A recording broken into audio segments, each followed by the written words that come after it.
Estamos de regreso en su espacio Sociedad y Seguridad Social. Estamos en esa parte del espacio con nosotros, pues presentamos y damos entrada al invitado y al tema central que tenemos cada semana. Antes de nosotros presentar nuestro invitado, yo le voy a mandar un saludito a alguien que está en sintonía con nosotros y que nos acaba de escribir. Nuestro amigo, nuestro gran amigo Germán Mejía. Él es abogado, un gran amigo. Tenía mucho que no sabía de él. Mejía, un saludito para ti. Y sabe que se te quiere de gratis siempre. Nosotros continuamos entonces con la presentación de nuestro invitado y el tema que tenemos para hoy. El invitado que tenemos en el día de hoy es ya de la casa, es de Sociedad y Seguridad Social. Ha estado aquí en otras ocasiones con nosotros porque ese expertise que él tiene en el tema de seguridad social, de verdad que pocas personas lo tienen por el tiempo que tiene dedicándole a lo que es el sistema de seguridad social. Pero es que se desempeñó por muchos años en el sistema de seguridad social dentro de una de las instituciones más importantes, que es la Superintendencia de Salud y Riesgos Laborales. Fue hasta hace poco el consultor jurídico de la CISARRIL. Nosotros estamos refiriéndonos a Fran Aristi. Él es abogado de profesión. Fran, muy buenos días, gracias por estar aquí y tú sabes que esta es tu casa. Gracias a ustedes por la invitación. Siempre estoy a su disposición para servirle. Lo mejor es eso. Y debemos que entrar por la última sentencia que le da ganancia de causa, que fue un caso que él encausó. Y que nos narre cómo pasó eso, porque eso es una puerta ancha, se abre para muchos derechos de los usuarios, de los ciudadanos. Claro, así es. Sí, es bueno que nuestro público sepa que Aristi tuvo un caso en los tribunales con relación a una denegación de un servicio de salud a una persona que falleció y recientemente ha tenido una sentencia favorable condenando a ese centro de salud por esa negligencia médica. Que es uno de varios centros que han sido. De los varios centros sí que han sido en los últimos días. Sí, así es. Las últimas semanas. Detállenos eso. Sí, miren. El 14, Semana Santa, 14 de abril del año 2022, el jovencito Naín Contreras Aristi tuvo un accidente de tránsito. A él lo llevaron primero al hospital, llamaron al 911, eso fue en la carretera Higüey-Nisibón. Llamaron al 911, duró una hora más o menos el 911 en llegar. Y luego lo llevaron al hospital. Y luego, ¿qué resulta? Cuando lo llevaron al hospital, le hicieron el hemograma y tenía la hemoglobina en 6 y el hematócrito en 18. Yo he consultado con algunos médicos y me dicen que eso es incompatible con la vida. Es de urgencia, la atención inmediata para una persona con la hemoglobina en 6. Bueno, pues entonces necesitaba ponerle sangre y en el hospital no había sangre y se lo llevaron a la clínica Dr. Peroso allá en Higüey. ¿Qué resulta? Él llegó a las 1:15 de la mañana y a Naín, el jovencito, había que ingresarlo a la unidad de cuidados intensivos, a darle la atención que requería de manera inmediata. Había que suministrar, le pidieron a los familiares que buscaran sangre, porque supuestamente la clínica no tenía sangre. ¿Qué resulta? Ya eran las 2:45 de la mañana, llegó a las 1:15 y ellos le exigieron el cobro de un depósito anticipo para ingresarlo a la unidad de cuidados intensivos. 30,000 pesos le exigieron. Y finalmente buscaron los 30,000 pesos y lo pagaron. Y hasta que no... A las 2:45 pagaron el anticipo. Una hora y algo. No, a las 3:15, inmediatamente después, unos minutos después de haber pagado el depósito, lo ingresaron a la unidad de cuidado intensivo a las 3:15 de la mañana, es decir, 2 horas después de haber ingresado a la sala de emergencia. Un paciente que estaba en peligro su vida en ese momento. Un estado crítico. En un estado crítico. Cuando lo ingresaron a la unidad de cuidados intensivos, ya le había dado 2 paros cardíacos, cardíaco respiratorio. Cuando lo ingresaron a la unidad de cuidados intensivos, en ese momento, en la sala de emergencia, le estaban tratando un paro que le dio. Claro, porque no le dieron la atención que requería cuando llegó. En el momento. No le hubiese dado ese paro cardíaco si le hubieran dado la atención que requería desde que llegó. Seguro. ¿Y qué justificación? La intensivista llegó a las 2:40 de la mañana. Llamaron a la intensivista. Como ya ellos decidieron pagar el depósito, buscaron el dinero para pagar el depósito, la intensivista llegó a las 2:40 de la mañana a la clínica. Ellos vivían en Higüey, los familiares del joven. Correcto. Okay. Sí, un jovencito. ¿Qué edad tenía? Eso es como vio a toda la sociedad dominicana. La primera... Entonces, a mí me interesa seguir la conversación cuando lo entraron a intensivo. Lo entraron a intensivo. Ahí le dio el paro. Sí. Un paro, un ingreso que tenía 3 horas casi de retraso. Exacto. El paro le dio en la sala de emergencia. Y ahí en ese momento llegó la intensivista, que la llamaron, y lo trasladaron a intensivo, a las 3:15. El pago del depósito se hizo a las 2:45. Y lo trasladaron a las 3:15 de la mañana para intensivo.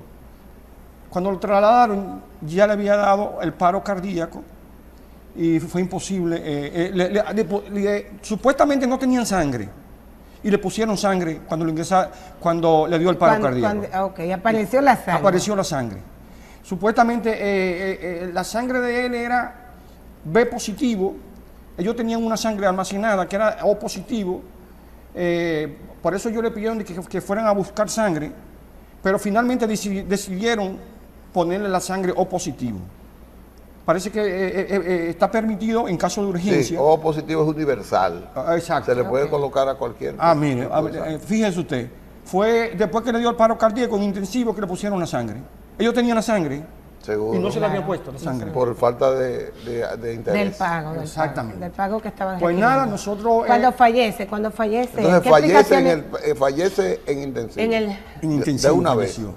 No, falleció como a las 3:00 de la mañana. Digo, no. Bueno, sí, inmediatamente fue ingresado prácticamente. Sí, exactamente. Okay. Entonces, ¿Qué explicación dieron los médicos? ¿Qué dijeron? No, ellos alegan que le dieron las atenciones que requería en la sala de emergencia. Sí. Eso es lo que ellos alegan. Pero el juez, para el juez eso no fue convincente. Ahí es que me interesa que entremos ahora. No, sí, ¿cómo eso llega a la justicia? Ahí, ¿cómo llega? Okay. Porque eso es lo que queremos que nuestro televidente sepa, exacto. ¿verdad? ¿Cómo llega a la justicia? El jovencito Naín Contreras Aristi era pariente mío. ¿Entiendes? Okay. Yo soy de Higüey, yo soy de los Aristi de Higüey. Y el padre y la madre de Naín me contactaron.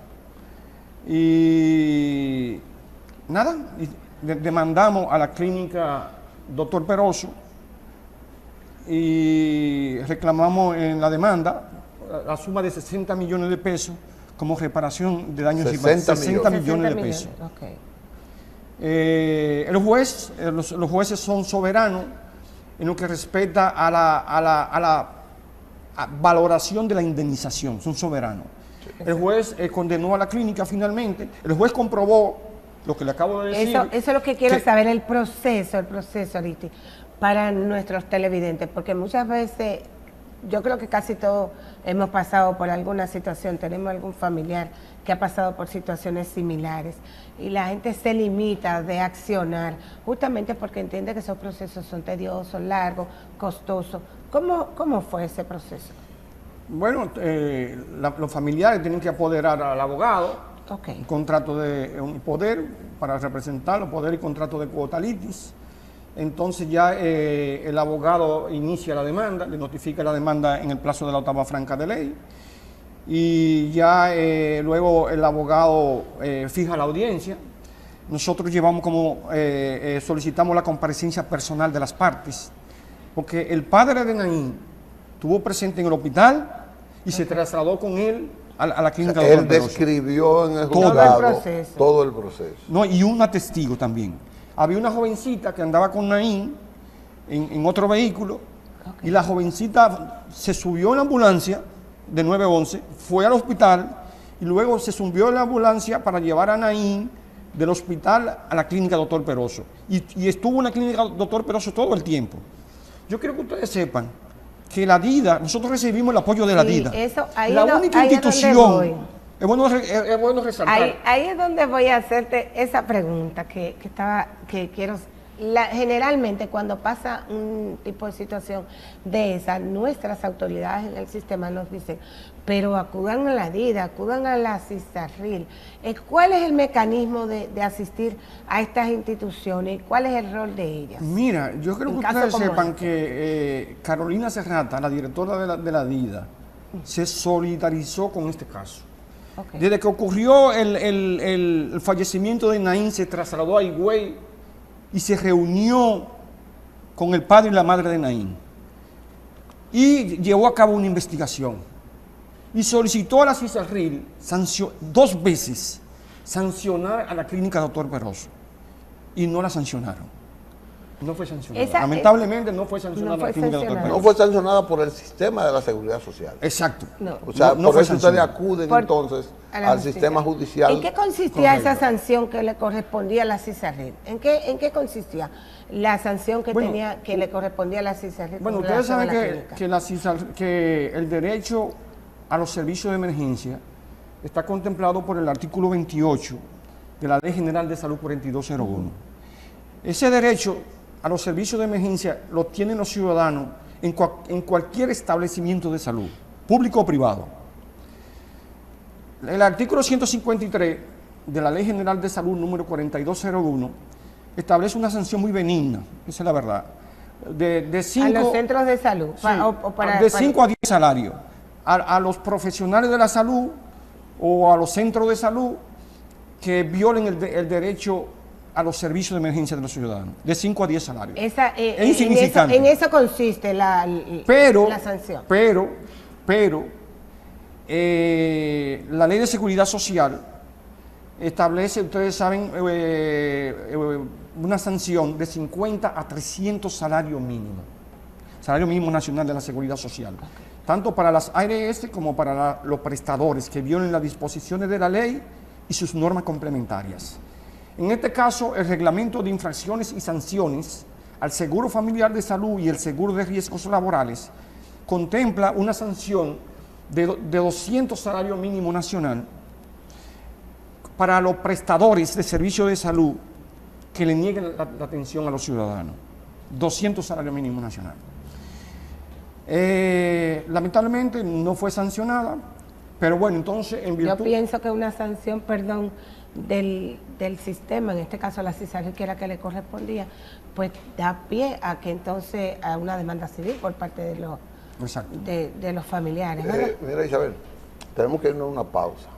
Yo creo que debemos seguir con el doctor Aristi, pero detallándonos la situación actual de esa sentencia, cómo va, porque esto es un hito, es un hito. Entonces... Sí, nos vamos a la pausa y nosotros nos vamos a la pausa y en breve volvemos. No se nos mueva de ahí. Estamos de regreso en Espacio Social y Seguridad Social. Les recordamos que estamos conversando con Frank Aristi. Frank, nosotros nos quedamos en un punto importante en el que Matos quería saber ese destino de esa sentencia. ¿Qué pasó con el caso de Naín? Bueno, nosotros le notificamos la sentencia, ¿verdad?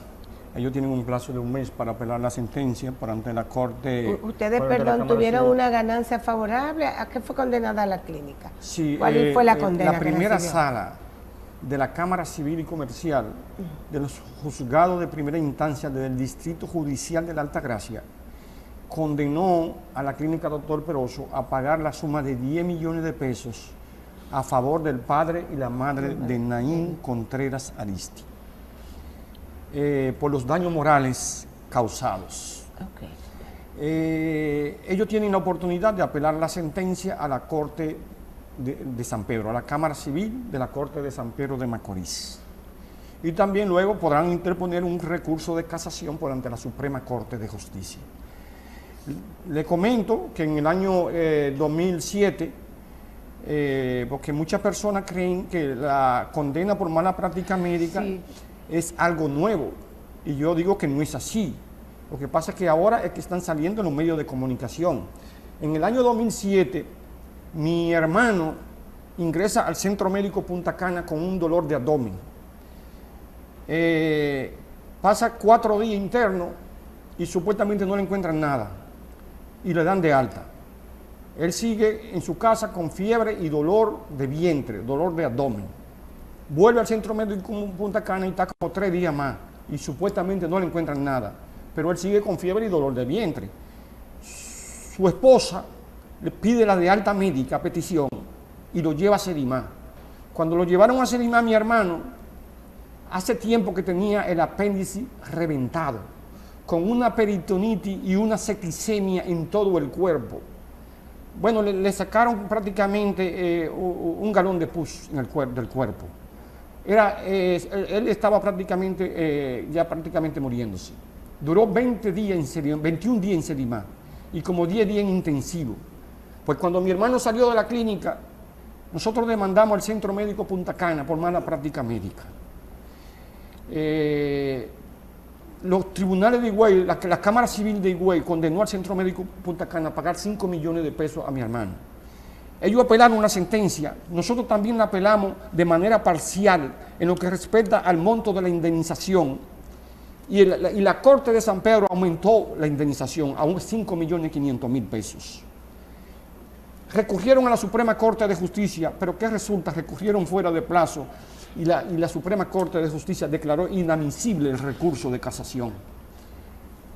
El Centro Médico Punta Cana tuvo que pagar a mi hermano 6.500.000 pesos, 5.500.000 pesos de indemnización y 1 millón de pesos de costas y honorarios profesionales. Lo que le quiero comentar es que la condena por mala práctica médica no es algo nuevo. O sea, que ha sido vieja. Eso pero es vieja. Solo Fran Avisti puede decir eso, o hay otros. No, hay muchos casos. Si verificamos en los tribunales, hay muchos casos de condena por mala práctica médica en los tribunales. Lo que pasa es que no han salido a la luz pública. Ahora que están saliendo, yo creo que nos da el tiempo para una preguntita sí, que tiene un oyente, alguien que nos dejó un mensaje. Muy buenos días. Yo tengo una pregunta y es que yo tuve una experiencia, dos, con Sedimá, que fui atendida de emergencia en horas de la madrugada con mi seguro. Y a la hora de darme salida, me cobraron. No se me hicieron estudios del otro mundo, una que otra radiografía por un accidente que tuve. Y me la cobraron como que fue por fuera de emergencia. Tuve que pagar. Uno de los montos que recuerdo que pagué fueron casi 4.000 pesos. Gracias a Dios disponía de ello en ese momento. Pero no siempre uno lo tiene. Entonces, en esos casos, a mí me gustaría saber con quién yo puedo hablar, o sea, de qué manera puede manejar eso, porque a mi entender, por emergencia no se cobra. O sea, yo he ido a hacerme de todo en la Plaza de la Salud, vía emergencia, por muchos años. Y nunca he pagado un peso, y en Sedimá, en esas 2 ocasiones, tuve que pagar montos bastante elevados por la atención vía emergencia. Sí, ¿qué pasa? En emergencia nos dicen tanto las autoridades, no paguen en emergencia, no paguen, pero eso es algo una repetición que hay para todo. Eso es correcto lo que ella dice. ¿Dónde debe ir un caso? Debe ir a la DIDA, Dirección de Información y Defensa de los Afiliados. ¿Pero qué hace la DIDA si una persona va a que le cobraron en emergencia? La DIDA lo primero que hace es reclamar a la ARS. Lo que debe. Le devuelven el dinero a la persona que le cobraron. La resolución 175 de la CISARRIL establece que si un prestador de servicios de salud, los prestadores son las clínicas, los hospitales y los médicos, son los prestadores de servicios de salud. Si un prestador de servicios de salud le hace un cobro indebido a un afiliado, el afiliado tiene que reclamar a su ARS, la ARS tiene que reembolsárselo. Pero la ARS no tiene reembolso en plan básico, no reembolso en plan básico la ARS. Sí, pero si es un cobro indebido, sí. Si es un cobro indebido, oye lo que establece la resolución 175, el afiliado va a la ARS tiene que reembolsárselo al afiliado y debitárselo en la próxima factura al prestador. De evitárselo. De contárselo de la próxima factura. No, nosotros, siendo yo director jurídico de la CISARRIL, nosotros llevamos a cabo ese proceso.